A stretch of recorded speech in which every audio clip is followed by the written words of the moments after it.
Hello and welcome to the Loadstar podcast News in Brief. Now, if you are here looking for a roundup of last week's supply chain news, I'm so sorry to disappoint you, but you are going to have to do it the old-fashioned way and go back through our editorial coverage from last week. Instead, we are going to be giving you our insights from the year. To join me for this episode, I am with Gavin Van Mull. Hello, Gav. Hello, Charlotte. And Alex Linane. Hello, Alex. Hello, Charlotte. To kick off the episode, I would like one word from each of you to just round up the whole of the year. I know that's quite difficult, one word for the whole year, but I will start. My word is going to be uncertainty. It's a bit of a cop-out. It's very, very general, but literally anyone that I've spoken to this year has given me their insight and then said, but I can't really say for sure because it's all very uncertain. And I've heard it so many times. I was looking back through our coverage to kind of prepare for this episode, and I looked back to January, and one of the articles we did in January was people kind of questioning when the sewers would open. And I was like, 12 months ago, were we talking about that 12 months ago? And it has been in question for the whole of the year. Obviously, there was kind of ceasefires and then they fell through. No one really knew what was happening with the return to the Suez Canal. And then on top of that, there was tariffs that were difficult enough to contend with anyway. I mean, like the 154% tariff from the US on China at one point is like so difficult, but no one could even prepare and plan for them or edit their supply chains because they thought it was going to be revoked the next day. So yeah, uncertainty is definitely my word of the year. Alex, I'm coming to you next. What is your one word for 2025? I'm going to hyphenate my words so that it's one word, but better than expected, I think. And this is from an air cargo perspective rather than market wide. But I think airlines had a better year than they thought they would, and that everyone kind of thought they would at the beginning. And given the amount of stuff that happened, I think they've done pretty well. And Gav, what about you? What's your one word? Yeah, it's also a compound noun, firefighting, both physically and metaphysically. You're not going to expand, just okay. I'm sure we will get into it later on in the episode. Absolutely. Okay, so now we have all given our one word of the year. I want to get into this in a bit more detail and explore some general topics or themes that you think have shaped many of your stories this year. I think mine has to be tariffs. It's very, very obvious, but also the kind of China plus one strategies that have come from that. And that's something that we have been looking at for a few years now, but I think that this year it's very much been expedited. I think every single business is employing some sort of China plus one strategy if they were not before. I think also overcapacity has to be one of my big themes of the year. I think that's quite a few stories we've done on overcapacity. And I've got some figures here. The new build order book is a new record this year. It's 4.84 million TEUs contracted, and that has surpassed last year's order book by almost 100,000 TEU. And I think it is going to be very interesting to see how carriers manage this overcapacity next year. Alex, I'm coming to you next. What were your topics or themes for the year? I think for the third year in a row, I'm going to go with e-commerce, which just keeps having an interesting year. And this year, as we all know, has been no exception. That also kind of includes trade diversification, which, as we all know, has been huge this year. And I'm going to add the AI boom, both in terms of corporate changes as companies introduce AI, and also in terms of the actual trade vertical of AI service, which has become air cargo's new favourite thing. So those are my topics. Yeah, the continued conversation around e-commerce is one that we've been having for a very long time. So that is a good choice. Gav, what about you? What are your topics? So, I mean, obviously tariffs. You can't really talk about 2025 without mentioning tariffs, but that's all I'm going to do, just mention it. There, that's done. Shift in trade flows, I think, has been very, very interesting to watch this year, and that's been supported by new infrastructure. We've looked at the stories in West Africa, in Morocco. Costco opened a brand new port in Peru, and all of these are having quite an interesting impact on how there's been a shift in trade flows away from the US. This ties back to tariffs again, and Always comes back to that. Yeah, it does. Unfortunately, it does. And lastly, there's been a sort of renewed focus on schedule reliability from carriers to customers, and the reliability of liner services in terms of their on-timeness has improved. It's something that they're talking to customers about. If you went back a few years before, it was completely absent from conversations. So that would be another topic. Yeah, and there's a really stark contrast at the moment between the Gemini and the Premier Alliance. So I think it's going to be interesting to see if that has an impact on contracting at all.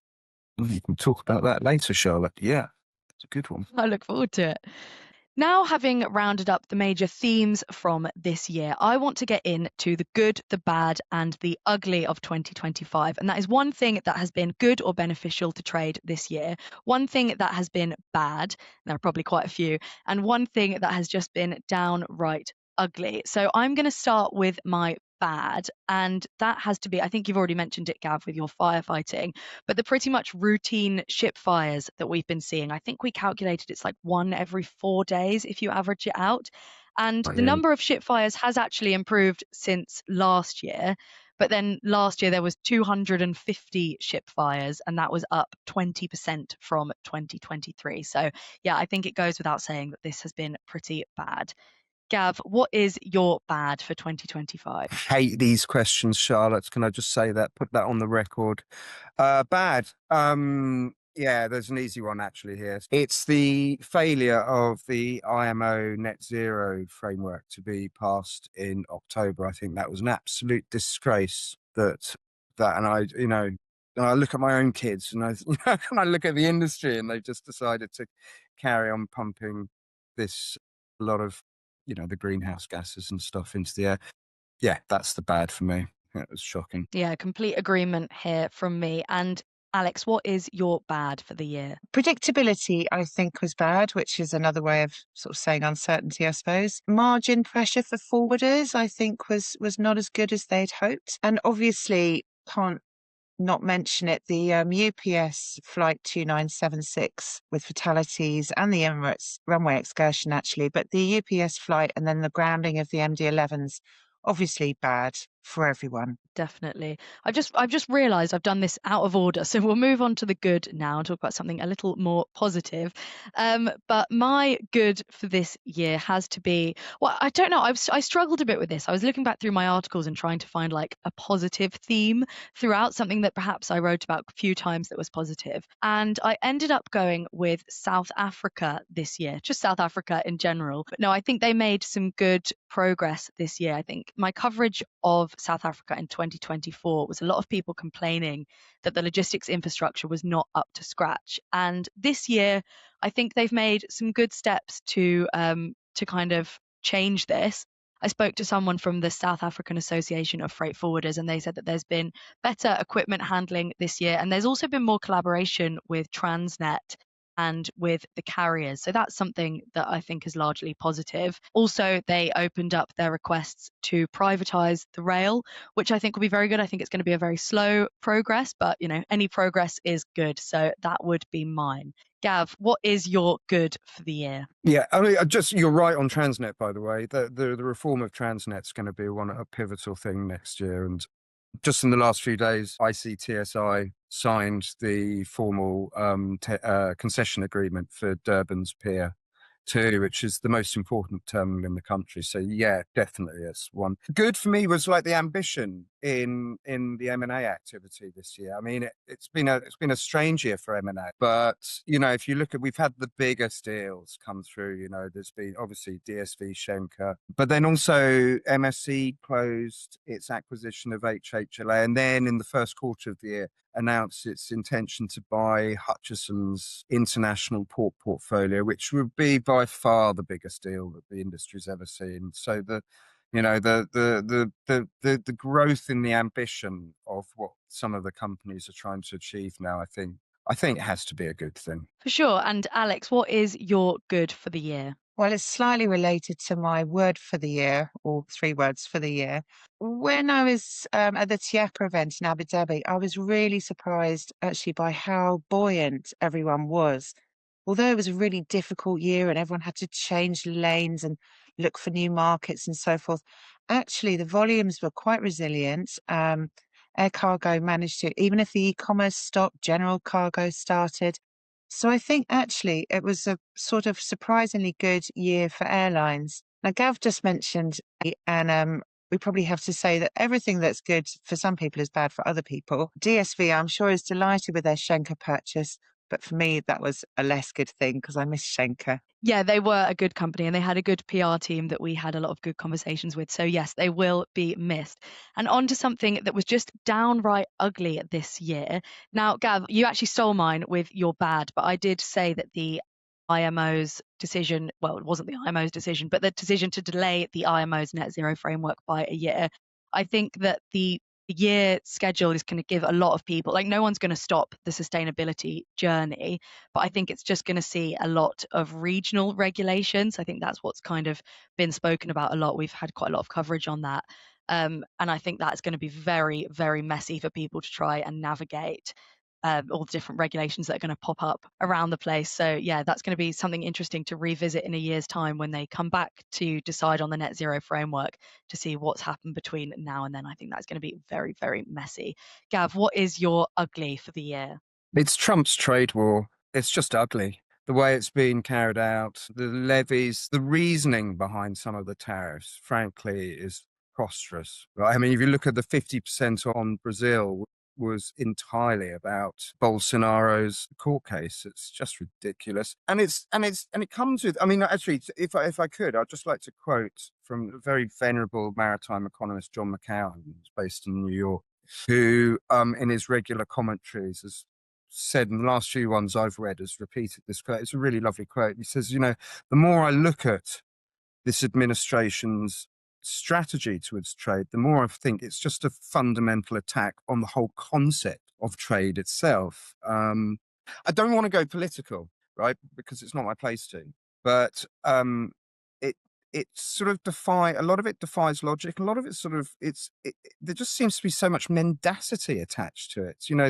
When you look at the comments coming out of the administration that, for example, that they're getting these countries pay these tariffs. When everyone in our industry, everyone who's presumably watching this, knows that that's not how tariffs work. They know that it's paid by the importer, not the exporter. I mean, the exporter might have to shoulder some of the cost, but ultimately it's all being put on the shoulders of the American consumers, and it's just ugly, ugly, ugly, ugly, bigly Yeah, ugly. the motivations for tariffs did seem to get a bit confused as they went on. I mean, at the start they said that it was to kind of correct trade deficits, and then at the end it looked like tariffs were just kind of being used as a tool for anything.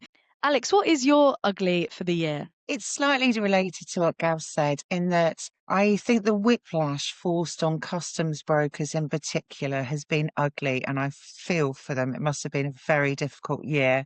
But there's also some corporate actions that haven't been pretty, let's put it like that. There's a lot of disaffection around the changes happening at Kuehne Nagel. Can you really cut yourself to greatness? It was a very proud culture there. I'm not sure that's been retained, so that's sad. On the upside, I don't think anyone's been fired over Twitter this year, so we've got that to grasp. And I think maybe for those CargoWise customers that saw the changes over their Thanksgiving turkeys, that must have been an ugly moment for them too. I know these things are just business, but this business is all about people and they need to be treated properly. That's my ugly.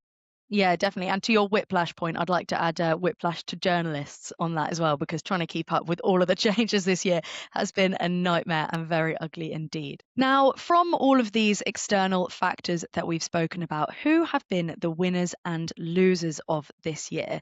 Gav, who do you think is the biggest winner of 2025? Who has come out on top? I've got three candidates. No, yeah, I've got three candidates. For real winners in the shipping circle, it's MSC. It's clearly MSC. The way that they've built up the fleet. I've talked previously about the port investments that they've got underway. And these sort of add to previous investments made in 2024, the creation of a really European overland network that supports the world's biggest shipping line. MSC's had an absolute cracking year, and they should be very proud of what they managed to achieve. My second winner is China Inc., as I think we talked a little bit in the last podcast about this. Basically they faced down the trade war. Their exports have continued growing. They found new markets for their goods, despite having the world's largest consumer market severely restricted to them. So I mean, that has been a resounding success. And I'm going to give a bronze medal to the Gemini Corporation for, doing something radical in line of shipping. I mean, you can argue about how radical it is, but the fact that they've gone on the front foot with it, that they've been open about the use of transshipment, and that it has been used to improve their schedule reliability with very high targets, 90% online on-time arrival targets. Hasn't been hit by many lines at any point for the last few years. So bronze medal, highly recommended. High commendation to the Gemini Corporation. Yeah, I definitely think they deserve that. I think when they announced their aim to get the 90% schedule reliability, no one really thought that it would actually happen. A lot of But no, they've skepticism. managed it. Yeah, Yeah, there was a lot of big bronze medal to them. And Alex, who are your winners of 2025? I would say any carrier with flexible fleets and flexible management. People like Atlas Air, for example, anyone who adapted quickly to the new environment, really. That includes the Chinese e-commerce players, who I think are probably the real winners of the year. They've done really well to change where they're selling their stuff. Definitely. And for my winners of the year, I've got written down customs brokers. And while I'm sure it's probably been a very stressful year, you've got to imagine that business has probably never been better for them. So probably if you're struggling with business, and I would say become a customs broker, because they've probably got a lot of demand right now. Now, let's move on to the losers of the year. Gav, who are your losers of 2025? For me, and this might be slightly controversial, is the big 3PLs on the ocean freight departments of the multinational 3PLs. Slightly controversial because obviously DSV might argue against that, and we've obviously, talked about them before. Nevertheless, if you look at, I think we've talked about this before as well, but if you look at the container carryings of the ocean freight departments of the big 3PLs, and you compare that to the growth that we've seen in actual containers being carried globally, it's very clear that the big 3PLs are losing market share. And this goes back to the rise of China Inc., I think. Nice little rhyme to end up on. That's it. And Alex, who are your losers of the year? Well, it sounds mean, doesn't it, calling someone out for being a bit of a loser? But I think, and I'm going to do it as well. Individually, I think there's been some losers. Western Global, which has a fleet mostly of MD-11s, I think has had a poor end to the year. I'm very sorry that Flexport didn't make a profit. And I think some CargoWise users may find that they didn't have a great end to the year either. But again, as I said before, any real loser is that have failed to adapt to new working environments, I think. I mean, that is a bit of a kick in the teeth for CargoWise users. They've got their product has just been made more expensive, and now Alex Linnane's called them a loser. That's horrible. No, sorry to have to ask that of you. I've got my losers of the year for anyone who's been tariffed unfairly and now might have to go through the refund process. I just think that's awful that you've been tariffed. You haven't been meant to be tariffed. It's been ruled unlawful, if it does get ruled unlawful.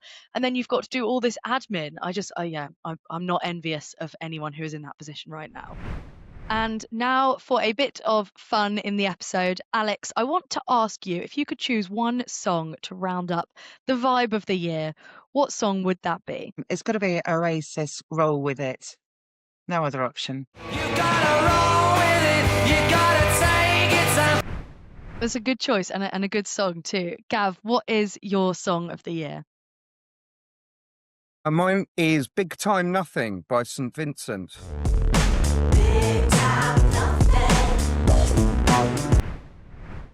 Which I'm using as it's a cracking tune with a thunderous bass line. But it's just, for me, it represents all the toing and froing of the tariffs and rates and this and that. And no, that's not a problem. Oh, it is a problem. Oh, no, it's not a problem. Oh, let's go through Suez. Oh, no, we're not going through Suez. It's just the guff. The guff. That is a good choice. And mine is quite similar. I've got What Do You Mean by Justin Bieber. What do you mean? And that is because that's been my response to quite a lot of the things that I've read this year. I have a specific memory of when the US first changed their de minimis rules. And there was two different things, one for postal shipments and one for general cargo. And I was reading it. I was like, what do you mean? And then I asked Glyn Hughes, from Tiaka and Neil van der Waal from Zenita, who are arguably the two most knowledgeable people in the air freight industry. And they both had different ideas of what it meant. And also just reading through all the different tariff codes and all the different customs regulations, I just didn't really have much clue what it meant. So that is that's my song of the year. Have you been further illuminated over the past 12 months, Charlotte? No comment. I mean, to be honest, there's no point getting to grips with it because it changes the next day. So I'm just living in blissful ignorance. Big time nothing. And finally, to end off the episode, after all the talk of uncertainty and unpredictability that has been in 2025, I'm going to ask you for your predictions of 2026. So, Alex, do you have any idea of what comes next? I kind of wish I did because that would be a surefire bet. But and of course I don't. No one does. But I'm going to say I think air freight's going to be softer next year. I think this year was a little bit lucky, maybe. But broadly speaking, more of the same. Air freight, obviously, as we all know, it benefits when things go wrong. Do I think something's going to go wrong next year? Yes, I do. I don't know what it is, but I'm sure something will. So air freight always gets a little win when it goes badly for everyone else. But I think broadly speaking, it's going to be a softer market. And I also worry about forwarders for next year. I think they might be losing the larger forwarders might be losing their edge a little bit. So I worry about that because that normally means redundancies. But yeah, those are my sort of very guesstimate predictions.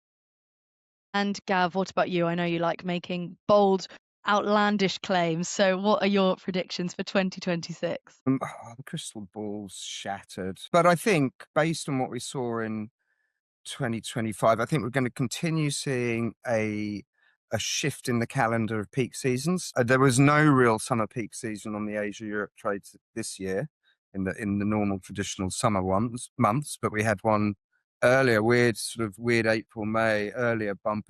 And actually, as I'm working on at the moment, we seem to be in the middle of a peak season in late December. So peak seasons will continue to shift around. And that's that shippers obviously reacting to the new realities of of supply chains. Continued strong growth in the global south, China to Africa, China to Latin America, and to India, of course. Developing countries where there are a lot of Belt and Road projects going on. So there's a lot of equipment going into those places for infrastructure projects. And related to that, I think we'll see the continued emergence of what we're sort of notionally calling, to borrow Lars Jensen's phrase, the Indian Ocean trade. And then on a very specific thing, and this is my prediction, which could fall flat on its face, but I think it's just written in the stars. I think that in 2026, we will see MSC buying Felixstowe, even if it doesn't manage to acquire the rest of the Hutchison portfolio. I think that a deal will be done over Felixstowe. Just the concentration of their business there just seems to demand it for me. Well, it's a very hard thing to do, to predict what's going to happen in 2026, but you've both done a very good job. I found this quite challenging because I've only been in logistics for like 2 years, so it's quite hard to predict. I've gone with quite an obvious one, that I think that port congestion is going to be a massive thing next year. I think also subsequently the ports are going to have to do something. To increase port capability, it takes a long time. So I think they're going to have to place more of an emphasis on technology and automation, which I think might spur some sort of backlash from the ILA. So I think we're going to hear a lot more from Harold Daggett next year, perhaps, which I hope we do. I quite like watching his videos on YouTube. So perhaps look forward to that. Yeah, they're great, aren't they? Sorry, just what we were talking about earlier. If you look at the Premier Alliance has just published its 2026 schedule network for all of its East-West services. And I've been going through it today. It's really interesting if you look at because they, as you mentioned before, Charlotte, have been one of the worst affected by port congestion, particularly in Europe. And there's been a lot of shippers and forwarders who've been concerned about the service reliability of some of the Premier Alliance strings. And if you look at their revised schedule for next year, it looks more and more like a sort of Gemini type product. The port string is considerably slimmed down in terms of number of port calls, more emphasis on hubs. And if you look at those hubs, there tends to be a terminal there controlled by one of the Premier Alliance carriers. So with the port congestion thing, absolutely spot on that there's in many ways, there's not a great deal that ports can do. Yeah, don't worry, gold star. There's not much that the carriers, there's not much the ports can do in the short term. So actually, it's going to be, if carriers want to avoid port congestion, a lot of that is going to be down to them and how they schedule the services, manage the ships, and particularly what we haven't mentioned. None of us has predicted whether Suez will open again next year. I mean, on I balance, wouldn't dare. no, I wouldn't I dare. know, but it's probably more likely next year than it was in 2025, which is no kind of measure at all. But if it does open, there's going to be massive port congestion in Europe. And I think the onus on managing that congestion necessarily falls to the carriers rather than the ports themselves. Ports will do whatever they can, but it will be how the carriers run those ships, at what speeds they run it, how they schedule specific ports. That will be the chief way to tackle the imminent congestion. Sorry, tuppence to them. I mean, and do you think they're all going to talk to each other and manage it in an orderly fashion, or do you think it's just going to be a race through the Suez for all the carriers? Now that I wouldn't like to predict. No, To be seen, to be yeah, seen. Well, yeah. thank you both so much for all your help rounding up 2025. Quite a difficult job. I mean, lots and lots has happened, but I do really appreciate your help. And unfortunately, this will be the last News in Brief podcast of the year. We're going to take some well-deserved rest over the Christmas break, but we'll be back for the first week of January to round up everything that's happened over Christmas.